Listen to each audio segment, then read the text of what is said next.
사도행전 2장 우리 1절부터 4절까지 같이 협독하겠습니다.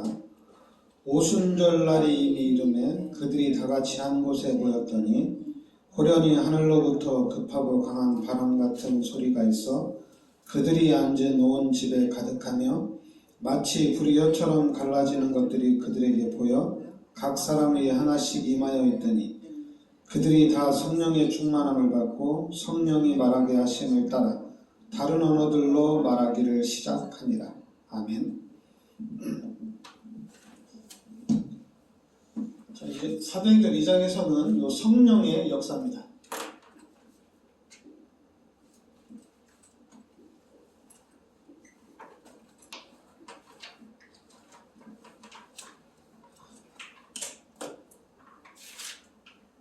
마가다락방에 모여서 제자들이 하나님 앞에 말씀을 붙잡고 14절에 보면 1장 14절에 보면 여자들과 예수의 어머니 마리아와 예수의 아우들과 더불어 마음을 같이하여 오로지 기도에 힘쓰더라. 마가다락방에서 한 120명이 집중적으로 기도했는데 사도행전 2장에 호련히 하늘로부터 급하고 강한 바람 같은 소리가 있어 그들이 앉아놓은 집에 가득하며 마치 불여처럼 갈라지는 것들이 그들에게 보여 각 사람이 하나씩 임하였더니 그들이 다 성령의 충만함을 받고 성령이 말하게 하심을 따라 다른 언어들로 말하기를 시작합니다. 그러니까 여러분들이 요 사도행전 2장 4절에 그 성령의 충만함을 받았죠. 성령의 충만함을 받으니까 성령이 말하게 하심을 따라 이렇게 말하기 시작합니다. 그 중에서도 사도행전 2장 36절에 보면 그런즉 이스라엘 온 집은 확실히 알지니 너희가 십자가에 못 박은 이 예수를 하나님이 주와 그리스도가 되게 하셨느니라. 이렇게 나옵니다. 그러니까 사도행전 2장 36절에 바로 예수가 그리스도다 이렇게 얘기합니다. 그러니까 베드로가 이제 성령의 충만함을 받고 메시지를 전하는데 그 메시지가 뭐냐? 너희가 십자가에 못 박은 이 예수를 하나님이 주와 그리스도가 되게 하셨느니라. 그러니까 예수가 그리스도다 이렇게 말한 겁니다. 그러면서 또 이제 사도행전 2장 38절에는 뭐라고 얘기했냐면 회개하라 이렇게 얘기합니다. 회개하라. 베드로 38절에 보면 베드로가 이르되 너희가 회개하여 각각 예수 그리스도의 이름으로 세례를 받고 죄 사함을 받으라. 그리하면 성령의 선물을 받으리니 나옵니다. 그러니까 너희가 회개하라는 얘기입니다. 그러면 하나님께서 이 성령을 선물로 주시겠다는 얘기입니다. 성령을 선물로 주시겠다. 그러면서 이제는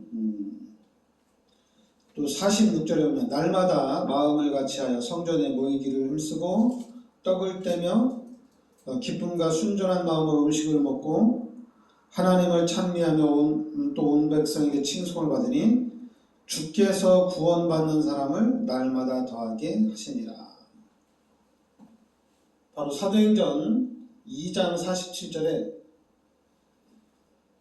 주께서 구원받은 사람들을 날마다 더해 나가신다는 얘기입니다. 그러니까 바로 이 하나님의 역사로 전도의 문들이 계속적으로 열려져 나갔다는 얘기입니다.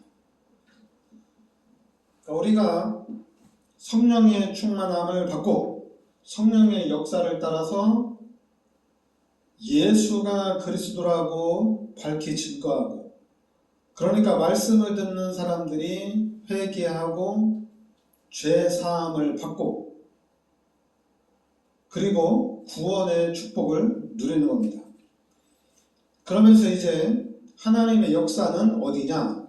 바로 전도가 되어지는 쪽으로 나간다는 얘기입니다. 그러니까 성령이 역사하면서 전도의 문들이 열려지기 시작하는 거예요. 그러니까 여러분들이 예수 믿는 사람들이 이제 잘 알아야 될 게 뭐냐면은 분명히 하나님께서 우리 인간을 창조하셨습니다. 바로 창세기 1장 27절에 하나님의 형상대로 창조하고 28절에 하나님께서 우리 인간에게 모든 축복을 다 주셨어요. 그리고 창세기 2장 17절에 선악을 알게 한 나무의 실과는 먹지 말라는 얘기입니다. 먹는 날에는 반드시 죽는다 이렇게 얘기죠. 창세기 3장에 우리 인간이 뱀의 유혹에 의해서 선악과의 열매를 따먹는 죄를 짓게 됩니다. 그래서 이 죄로 인해서 하나님과의 관계가 완전히 단절이 됩니다. 그러니까 우리 인간은 하나님과 함께 살도록 창조가 됐는데 이 죄로 인해서 하나님과의 관계가 단절이 된 거예요. 그러니까 이제는 우리 인간은 하나님이 떠난 요 상태가 된 거죠. 하나님과의 관계없는 삶을 살아갑니다. 그런데 요한복음 8장 44절에 보니까 마귀에게 종노릇하면서 살아간다고 얘기합니다. 그러면서도 우리 인간은 영적인 존재이기 때문에 하나님을 계속해서 찾아요. 그러니까 하나님을 계속해서 찾는데 그게 바로 출애굽기 20장 3절부터 5절에 우상을 계속적으로 찾아요. 왜냐하면 우리 인간이 하나님을 찾는다고 만약에 교회 와서 하나님을 찾는 사람도 있겠죠. 그런데 구원받지 못한 상태는 죄인의 상태이고 이 죄인의 상태에서 하나님을 찾는데 그게 바로 우상이고 종교고 미신이 되는 겁니다. 그러니까 이제 우리 인간의 상태가 어떻게 되냐? 당연히 안식이 없죠. 당연히 안식이 없죠. 마음의 평안도 없죠. 그러다 보니까 당연히 이 정신적인 문제가 오고 사람이 이제 정신이 온전해야 되는데 정신이 온전하지 못하니까 당연히 육신의 문제가 오고 이 육신의 문제 때문에 이제는 내세 문제까지 오고 이렇게 되는 거예요. 그러면서 이 문제가 또 우리 후대들에게까지 연결이 되는 겁니다. 나한테서 끝나면 괜찮은데 내가 당한 이 문제가 우리 후대에게 그대로 연결되는 거예요. 그런데 하나님이 창세기 3장 15절에 그리스도를 이 땅에 보내주셔서 우리의 모든 죄를 십자가에 대속해 주시고 그래서 우리가 이 예수 그리스도를 믿음으로 하나님의 자녀가 되고 이제 하나님이 함께하는 축복이 회복이 된 겁니다. 그런데 요한복음 14장 14절에 예수 그리스도 이름으로 기도하면 하나님이 응답을 하시겠다는 얘기예요. 그러니까 우리가 구원받은 하나님의 자녀들이 잘 알아야 될 게 뭐냐면은 오늘 말씀에 제자들이 집중적으로 기도해야 하니까 하나님이 그 마가다락방에 성령의 충만함을 부어줍니다. 그러니까 이제는 성령이 말하게 하심을 따라서 말합니다. 그러니까 성령의 역사를 따라가니까 전도의 문들이 계속적으로 열리는 거예요. 성령의 역사를 따라가니까 당연히 흑암이 계속적으로 무너지는 거죠. 그러니까 우리 기독교인들은 다른 거 아니에요. 기독교인들은 임마누엘만 확실하게 누리면 됩니다. 그런데 이 임마누엘을 어떻게 누리냐? 오늘 말씀대로 충만하게 누려야 돼요. 성령이 충만해야 돼요. 성령으로 충만하고 말씀으로 충만하고 은혜로 충만해야 됩니다. 그러면은 이 세상의 것으로 우리가 각인되고 뿌리내리고 체질화되는 대로 사는 것이 아니라 성령 충만하니까 성령의 인도를 받게 됩니다. 그럼 성령의 인도를 받게 되면은 이제 살리는 일들이 일어나는 거예요. 그러나 만약에 이 성령의 충만함이 아니면은 어떤 현상이 나타나느냐? 성령의 충만함이 아니면은 그럼 당연히 육신적으로 나가겠죠. 세상적으로 나가겠죠. 그러나 우리 기독교인이 하나님을 만나고 하나님의 은혜로 충만하고 그럼 이제 하나님의 은혜로 산다면은 달라지겠죠. 그럼 오늘 이 초대교회가 한 거는 뭐냐면은 초대교회가 한 거는 하나님의 말씀을 붙잡고 집중적으로 기도한 겁니다. 그러니까 하나님의 약속을 붙잡고 집중적으로 기도한 거예요. 집중해서 기도한 거예요. 그러니까 하나님의 말씀을 붙잡고 집중적으로 기도했는데 그러면은 지금 우리는 어떻게 됐냐? 지금 우리도 하나님의 말씀을 붙잡고 집중적으로 기도해야 됩니다. 마가다락방에 모인 사람들이 예수님이 승천하시면서 주신 말씀, 부활하신 예수님이 주신 그 말씀을 붙잡고 간절히 기도한 거예요. 그러면 지금 저는 이제 복음을 아니까 기도를 해야 된다는 거는 알아요. 기도를 해야 된다는 건 아는데 근데 간절함이 잘 안 돼요. 간절함이. 그럼 언제 간절함이 되느냐? 어떤 나에게 그 관계된 부분에 문제가 터졌을 때는 간절해져요. 근데 그것이 이제 좀 응답이 되면서 해결이 되면 또 간절함이 사라져요. 그럼 우리의 관심을 이 말씀으로 돌리면 되는데 지금 전체 기독교가 그게 잘 안 되죠.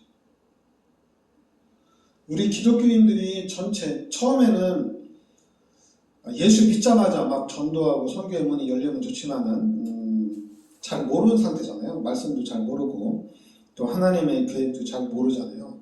그러다 보니까 하나님 내 문제, 나와 관계된 문제를 해결을 위해서 기도하잖아요. 근데 하나님 앞에 그런 문제들을 놓고 기도하면 또 하나님이 다 응답하시고 해결이 됩니다. 그럼 해결이 되면은 당연히 이제 간절히 기도하는 부분들은 사라지죠. 뭐 교회를 다니면서 이제 체험도 하고 그리고 믿음도 이제 있고 그러면은 이때 이제 하나님의 계획이 무엇이구나. 하나님의 계획이 이거구나. 이 하나님의 계획을 딱 붙잡고 우리가 여기서부터 이제 집중적으로 기도해서 이 성령의 역사를 따라가면 되는데 여기까지 가는 게 모르겠어요. 제가 이제 제가 복음을 깨닫고 난 다음에 이게 이제 알긴 아는데 이게 잘 안 돼요. 그래 잘 안 되는데도 현장에 집중하고 전도에 집중하니까 하나님이 문들을 열어주시더라고요. 특히 우리 교회가 인도네시아에 집중을 하니까 조금씩 하나님이 역사를 해 나가고 하나님이 응답을 이렇게 주시더라고요. 그러면 이제 여러분들이 말씀을 듣고 여러분들이 말씀을 붙잡고 초대교회와 같이 여기 보면 47절에 보면 하나님을 참여하면 또 온 백성에게 칭송을 받으니 주께서 구원받는 사람들을 날마다 더하게 하신다는데 그 46절에 보면 날마다 마음을 같이하여 성전에 모이기를 힘쓰고 그러니까 날마다 마음을 같이하여 성전에 모이기를 힘쓰고 그러니까 날마다 같이 성전에 모이면서 이제 집중적으로 기도한 거죠. 그리고 이제 사도행전 1장 14절에도 예수의 아우들과 더불어 마음을 같이하여 오로지 기도에 힘쓰더라. 그러니까 마가다락방에 모인 제자들도 오로지 기도에 힘썼죠. 그러면서 이제 사도행전 2장에 그 마가다락방에 성령이 역사하고, 그리고 이제 제자들이 46절 47절에 날마다 마음을 같이하여 성전에 모이기를 힘쓰고, 하나님 앞에 이제 이들이 집중적으로 기도하기를 시작하는 겁니다. 교회가 이런 방향으로 가면 되는데 희한하게 이게 안 돼요. 전도를 하겠다고 다락방에서도 이렇게 운동을 펼쳤는데 이상하게 이게 안 돼요. 그럼 모이면은 전도와 선교를 놓고 간절히 기도하면 되잖아요. 근데 희한하게 기도보다는 뭐합니까? 자꾸만 메시지를 들어요. 메시지를 사모하고 메시지 듣기를 원해요. 그래서 야, 희한하다. 제가 계속 보면서 왜 모이면은 기도를 안 할까? 기도하면은 성령이 역사하고, 성령이 역사하면 문들이 열려지는 게 아니냐. 성령이 역사하면은 하나님의 인도를 우리가 잘 받는 게 아니냐. 하나님의 어떤 그런 계획이 있겠죠. 하나님의 어떤 계획이 있겠는데, 그래서 저도 제가 여러분들을 모아놓고 계속 기도할 수 있어요. 그리고 여러분들이 은혜 받고 성령 충만해지고 그러면 막 문이 열리겠죠. 그럼 이거는 지속이 안 돼요. 한국 교회가 여러분들과 제가 한 30년 전에는 매일 저녁마다 산에서 매일 저녁 기도했어요. 매일 저녁. 30년 전에 매일 저녁 그냥 밤새도록 기도하고, 또 이제 뭐 목회자들은, 교역자들은 막 새벽까지도 막 집중적으로 기도하고 막 그랬어요. 그렇게 몇 년을 기도했습니다, 한국이. 그러니까 이제 하나님의 역사가 막 일어나죠. 그러니까 응답도 받고 막 문도 열리고 그러죠. 그러면 이제 더 모여야 되잖아요. 더 모여서 더 기도하고 나가야 되는데, 그게 이제 사람이 응답받고 축복받으니까 어떻게 되냐면은 이제 누려요. 누리는 거야, 이제는. 응답받았으니까, 축복받았으니까 누리는 거야. 근데 뭘 누리느냐? 이걸 누리는 거야. 세상의 것을 누리는 거야. 육신의 것을 누리는 거야. 응답받고 축복받았으니까, 야, 그럼 우리 이제 선교하자. 야, 우리 이제 전도하자. 막 이렇게 나가야 되잖아요. 근데 나가긴 나갔어요. 응답받고 축복받으니까 한국에서도 선교를 엄청나게 나갔어요.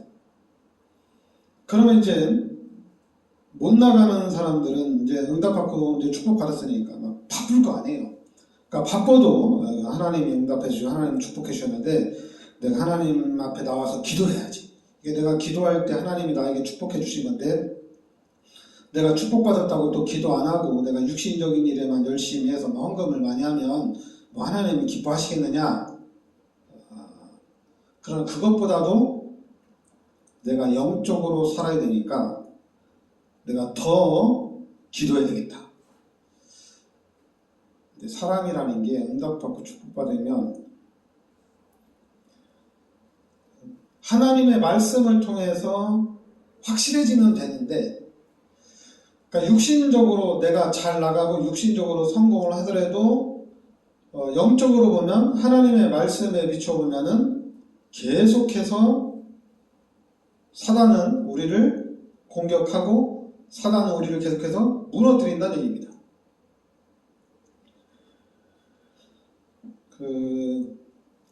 만약에 초대교회에 핍박이 계속됐다면은 계속 모여서 계속 기도했겠죠.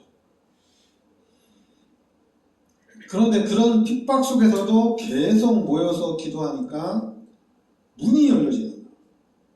그래서 심지어 로마가 정복이 되어버렸어요. 그래서 이제 야 교회에 이제 가. 다 핍박 안 할 테니까. 그러니까 이상하게 응답을 딱 받아버리니까 그때부터 이제 교회를 마음대로 갈 수 있으니까 간절함이 사라진 거죠. 간절함. 그러니까 사단이 핍박을 하니까 더 간절해졌죠. 그러니까 이 사단의 전략이 어떻게 됐어요? 풀어준 거예요. 풀어주니까 어떻게 돼요? 나태해지죠. 그런 현상이 나타나는데 기독교인들이 꼭 그렇게 되는 것 같아요. 그러니까 여러분들이 말씀을 붙잡고 그 하나님의 언약을 붙잡고 가야지 이게 일심 전심 지속이 됩니다. 그렇지 않으면은 자꾸만 힘들고 어려운 사람들은 기도를 간절히 하지만은 축복받고 응답받은 사람들은 간절함이 사라질 수가 있어요. 그리고 또 성격상 또 간절함이 사라질 수가 있습니다. 그러나 하나님의 말씀을 정확하게 붙잡고 나가면은 이 간절함이 끝까지 가는 거겠죠. 끝까지. 여러분 우리가 하나님의 말씀을 붙잡고 우리가 간절히 하나님의 말씀 성취를 위해서 기도해야 될 줄 믿습니다. 기도하겠습니다. 하나님 은혜를 감사드립니다. 주는 그리스도시여 살아계신 하나님의 아들이심을 믿습니다. 우리가 하나님의 말씀을 붙잡고 간절히 기도할 때 하나님께서 성령으로 역사하시고 성령으로 우리의 삶을 인도해 가시는 줄 믿습니다. 하나님 우리가 이 시대 하나님의 계획을 붙잡고 간절히 기도하는 성령 충만한 그런 삶, 성령 인도받는 삶이 되게 하여 주시옵소서. 그래서 이 지역이 살고 이 민족에 복음의 영향력을 끼치고 전 세계에 복음을 전하는 선교의 축복을 저희들이 누리게 하여 주시옵소서. 예수 그리스도의 은혜와 하나님의 크신 사랑과 성령의 대주인도 역사하시니 세계복음의 언약 속에 있는 우리 성도들 머리 위에 항상 함께 있을지어다. 아멘.